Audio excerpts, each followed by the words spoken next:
Welcome back to the Frightmas channel, home of suspenseful, horrifying, true stories. This video is about 3 scary movies based on real life. Enjoy. Number 1. The Exorcist. Early 1949, Ronald Hunkler's life was about to change forever, along with the rest of his family. It wasn't long after his Aunt Harriet's passing, who he had a close relationship with, is when things started to change. Such as abnormal scratching on his walls and floor, strange water dripping from pipes and walls, including involuntary movement of his bed. After many doctors, psychiatrists, and the local minister, they knew they were going to need the assistance of a higher power. A little over a month later, their local priest sought approval to do what was one of the only possible solutions available: an exorcism. What happened next was nothing less than terrifying. Ronald broke off the straps holding him down and attacked the priest, slashing him across his shoulders. The exorcism could no longer be continued. A couple days passed by when Ronald noticed some scratches on him, one of them spelling out the word or name Lewis. His mother took that as a sign to head to St. Louis, where a relative was attending the university over there. After getting in touch with them and the president of the university, a Jesuit, him along with many assistants agreed to perform another exorcism. When they arrived at the home, they themselves saw the scratches on Ronald, along with the bed shaking on its own and objects flying on their own. They also observed that it was only at night such events would take place, but during the day everything was fine.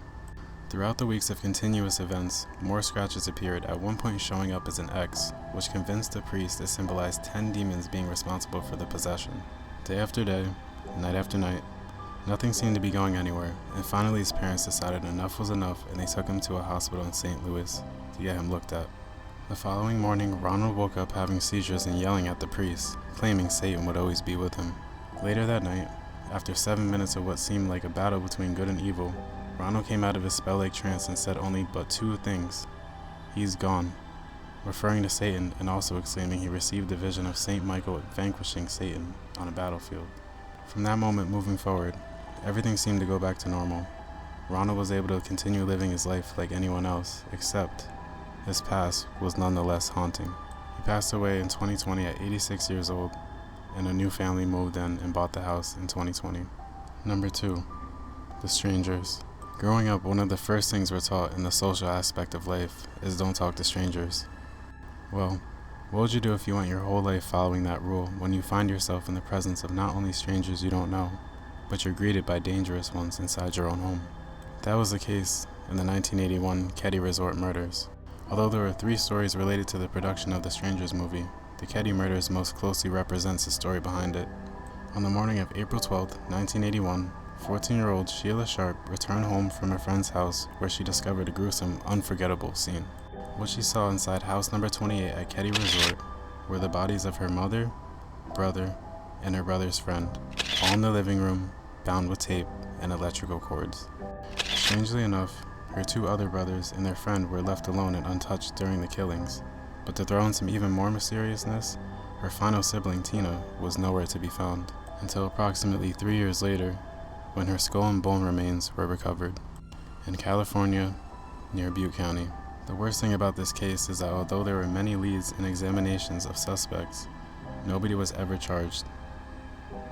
As far as the most recent discovery of any clues was a rusted hammer found in a pond in 2016. That being said, lock your doors, close your blinds, and don't speak to strangers. Number 3. Chucky. When we were kids, having an action figure or doll that comes to life and forms a lifelong friendship is something we could only dream of. Or is it?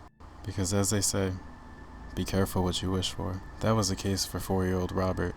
Funny enough though, he was given a doll with the same exact name, Robert. What started as a typical companion for a young kid stuck in his imagination turned into something nothing short of sinister and disturbing.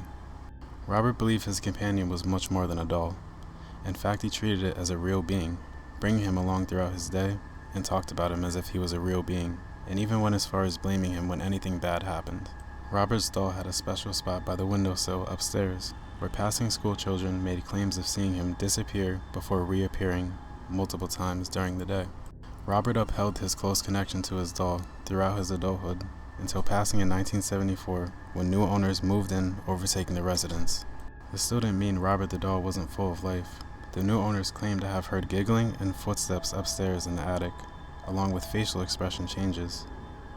Robert now resides at the East Martello Museum in Key West, Florida. He is considered one of the most haunted objects in the state of Florida, if not in the world. That wraps up today's 3 movies that were based on a true story.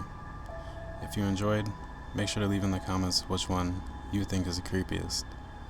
And make sure to stay subscribed for the next one. Thanks for watching.